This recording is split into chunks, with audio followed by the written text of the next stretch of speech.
Good morning, Anchorage, Alaska. The lower 48 and the rest of the world. It's Bruce Linkos with this podcast, Wonderful Counselor, and I'm looking out the window and it's snowing. It's January 5th, 2026. Just finished up on Wonderful Counselor podcast, a serial killer series of 12 episodes and 2 episodes of a Gothic Horror series. So where do we go from there? This is January. I promised you guys some new content. So I want to give you a little bit of a backstory. Back in 2021, I was really going through a lot. It was Christmas Eve service. And there were these 2 little girls in our church. And I said I could use a hug. And they gave me a hug. And ever since that, they've been our unofficial, because they're not biological, because we have lots of grandkids.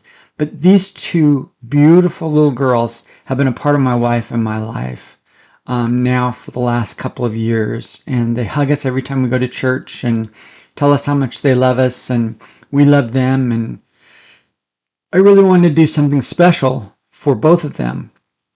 So we had them over for our Christmas Eve morning. It was a really cool time. You want to experience the wonder of Christmas again from a child's perspective. It's wonderful to relive Christmas with kids.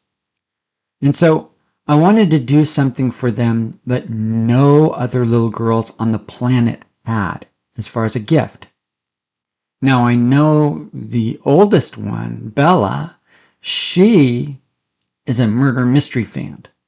When she was 3, talking to her parents, she somehow got on the computer or the television and watched it.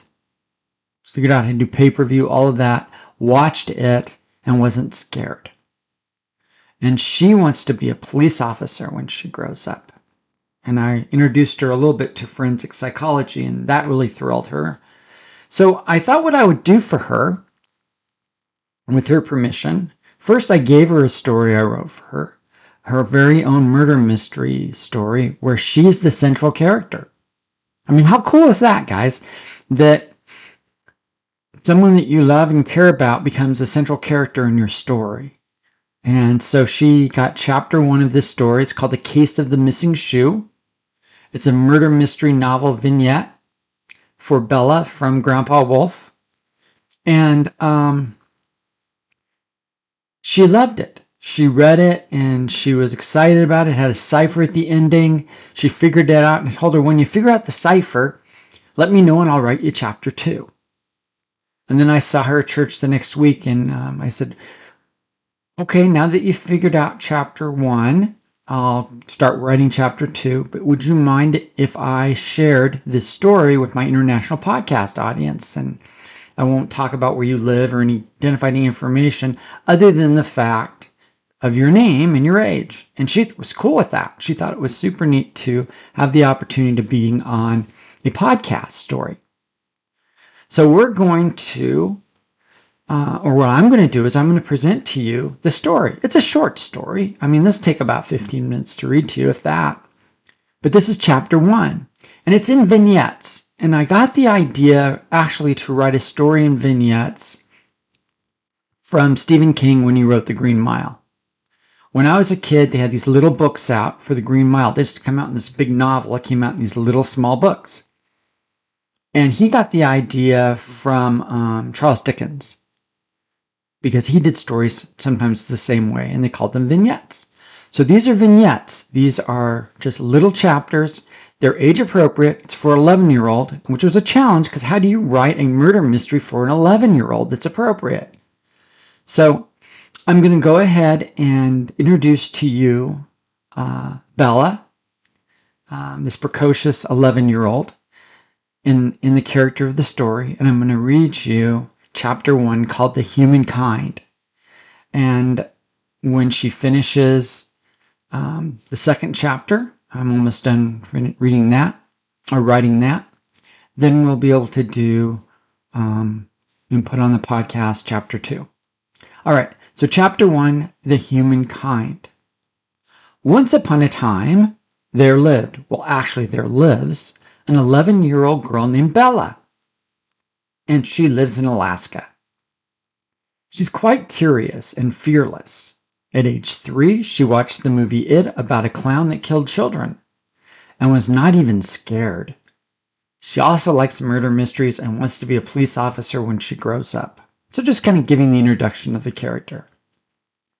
You see, while most children live with the notion in their bedroom closet lives a monster with cruel fangs and long sharp claws that's just waiting for them to fall asleep, Bella knows there's no monster who's going to place his hand on her mouth so she can't even let out a silent scream and take her back into the closet to a world where it chews her up and crushes her bones with its teeth. She also doesn't believe in the darkness of her bedroom, where shadows seem to come alive, dance like ghostly specters on her wall, that underneath her bed lays a creature waiting just for her to dream so it can become her nightmare as these bony hands grab her and pull her under the floor where she'll never be seen again. She finds it silly to imagine the knocking she hears on the bedroom window are phantoms trying to come into her room and carry her away in the night and return to the cemetery not too far from her house before sunrise. No, Bella doesn't believe in monsters.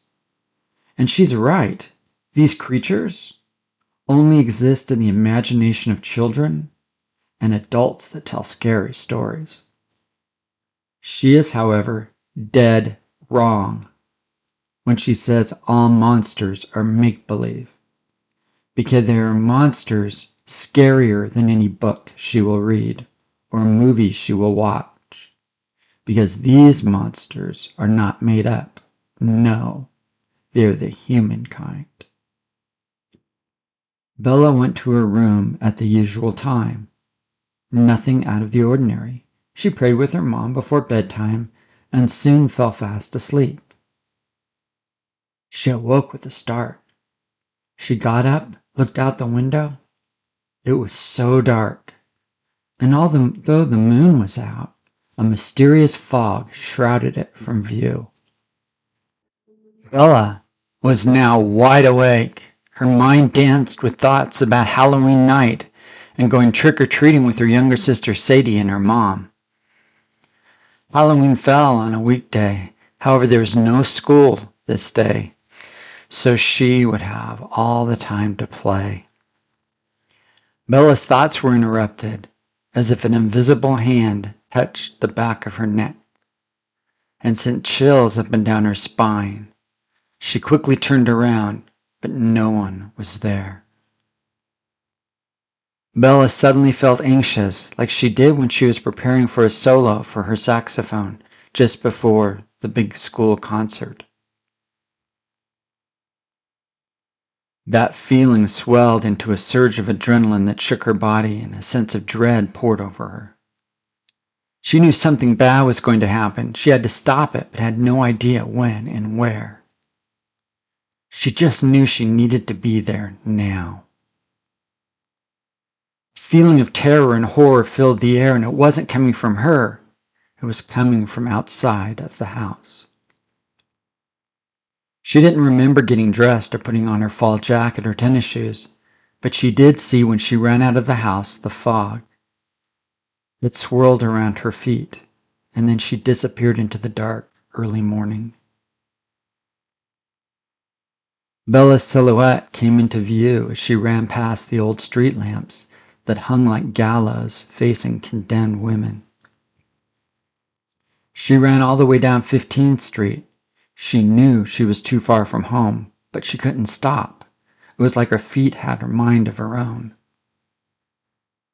She veered down 15th Street and ran all the way down Airport Heights Road, followed the bicycle path, turning right, headed where the street turns to Lake Otis Road. Bella was getting images and words colliding in her head about not her feet running, but a woman's feet, and something was chasing her. I have to get there now, Bella said to herself. And with sheer determination, she kept running even faster. She passed Northern Light Street. Her guardian angel was watching out for her because she crossed traffic without looking and getting hit. She did not slow across Tudor Road when a car came close to hitting her, but miraculously, she did not become a truck grill ornament. Her little heart felt it was going to beat out of her chest as she continued down Lake Otis Street. Oh God, she prayed, do not let her be too late. She saw the bridge on the left side of the road and ran down to the wooden structure to Campbell Creek Park, passing the swing sets and other playground equipment. Then all the intensity, all the urgency, like a blown-up balloon that had been released, she just collapsed out of breath to the ground. She had ran almost 5 miles, and she knew she was too late, and tears fell from her eyes. She then got on her feet and looked around. The darkness was starting to let go. An early morning sky's faint light was breaking through the ghost-like fog that hung on the ground and the trees. She realized for the first time she was the only one in the park. No children, parents, or dogs. It was so desolate, as if she were the only one alive. As the sun began its ascent slowly into the sky, she walked now, seeing the leaves scattered and rustled with each step, as they had fallen down from the barren trees as they gave up their dead. Her eyes then fixed on a pile of leaves, and she continued to walk until she saw sticking out of the pile one blue and white tennis shoe with red laces. She walked up to the shoe. That creepy feeling that started her morning she felt again as she shivered. She realized the shoe was not laying flat on the leaves, like the poor unfortunate woman may have lost it. Instead, it was sticking out of the leaves at an angle. That's odd, she thought, and reached down to touch the shoe and realized it was attached to something. She started to uncover the leaves and saw the shoe was connected to a leg. She pushed more of the leaves aside and screamed when she saw buried in the leaves a dead woman's face. Bella ran as fast as her little legs could carry her all the way home. Before she knew it, "Mom!" she cried out. "There you are," said her mom. "It's time for your breakfast." Bella said, "I have to show you something now." And they all piled into the vehicle and drove out to the park, which was really only 10 minutes by car. Bella was pulling her mom over. "Here," she said. Bella's mom said, "I don't see anything." Bella looked. There was the pile of leaves, but there was no shoe, no leg, or a woman's face. It was like she'd never been there. Bella tried to explain to her mom, but stopped. "I must have imagined it. What I saw," she said. "What did you see?" asked her mom. "A dead woman's body," said Bella. Bella's mom looked at her daughter. "Okay, no more scary movies for you. And you know better than to leave the house without telling me. You walked miles. Something could have happened to you." Bella said, "I'm sorry, Mom. It just seems so real." That night, Bella and her sister dressed up for Halloween. Bella was eating dinner, watching TV, and a news reporter said that a 21-year-old woman named Sarah Stevens was last seen jogging in the Campbell Creek Park area. Her college roommates and her family are worried because she didn't come home. A picture of the woman flashed on the screen with a phone number to contact her parents and the police. Bella looked at the TV and she dropped her dinner plate to the floor, which shattered into pieces. "That's her!" she screamed. "That's the dead woman I saw at the park this morning." Bella started to cry. That poor family, they don't know she is dead. Bella's mom drove her to the police station. They both went in for her to make a report. The police officer, named Bill Sweeney, thought at first Bella was playing a Halloween trick, but Bella's mom assured him she does not lie. A young woman, a police forensic psychologist named Dr. Carrie Foreman, was sitting behind a desk and listening intently. "Okay," said Bill. What did you see and where did you see it? Bella said, early this morning I saw a woman, that is the missing, buried in a pile of leaves at Campbell Creek Park. She was wearing only one shoe. Dr. Foreman joined the conversation. Describe the shoe, she asked, and Bella said it was a woman's tennis shoe, white and blue with red laces. Dr. Foreman called Bella's mom and Bella into her office. Are you sure the woman you saw in the park is the same woman on TV? And Bella said without a doubt. Dr. Foreman pulled on her gloves and pulled out the evidence area, a shoe. Bella had described it perfectly. We left this detail out in the news. It was sent to us with a note, with a cipher. So far we're only able to decode part of it, said Dr. Foreman. Bella asked, what's a cipher? The doctor explained a coded way to communicate. Bella could tell Dr. Foreman had no intention of telling her what she decoded. Dr. Foreman then grabbed her coat and they all drove to Campbell Creek Park. This is where the body, I saw it, said Bella. Other officers arrived as well, and the park was searched, and no blood on the leaves, no body was found. They looked for newly dug up piles in the dirt, but there was no graves.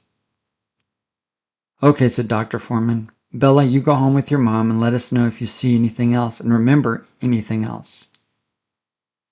As Bella was leaving, a large, shadowy figure was watching. It was close enough to overhear Bella's mom ask if she still wanted to go trick-or-treating, and Bella said yes. Bella and Sadie went to a few places like Grandma and Grandpa's house, and she realized she misplaced her candy bag. Bella called her grandparents. She didn't leave it there. Her mom asked her daughter where she saw it last. Bella said, well, I put it down helping Sadie with her costume. I thought I picked it up again, but now it's not here. When Bella got home, to her surprise, her candy bag was sitting on the porch. She dumped out all her candy and a piece of paper fell out. She read it and it made no sense. It was just like a line of several letters that did not form any words. A cipher, thought Bella. She then asked her mom if she wanted candy. Not on your life, said her mom, and threw it all in the trash. We're not taking any chances. Bella decided the next day to go visit Dr. Foreman, and she showed the cipher to her. Where did you get this? Asked Dr. Foreman. It was in my candy bag, answered Bella. Can you decipher it? Asked Bella. It depends on how it's coded, said the doctor. Bella, she said, it's okay to call me Carrie when it's just us. Now read the first set of letters. Bella read the message. Carrie said, I'm going to use the same decoding method she used on the cipher she received with the shoe. What I need you to do is follow the key using the subsidiary method. The phone rang. Sorry, I have to take this. You have to figure it out on your own, she said. Bring it back to me decoded, said Carrie. Bella went home with the cipher key and worked on decoding the message. Here is the key. The cipher text is the alphabet backwards. The plain text is the alphabet forward.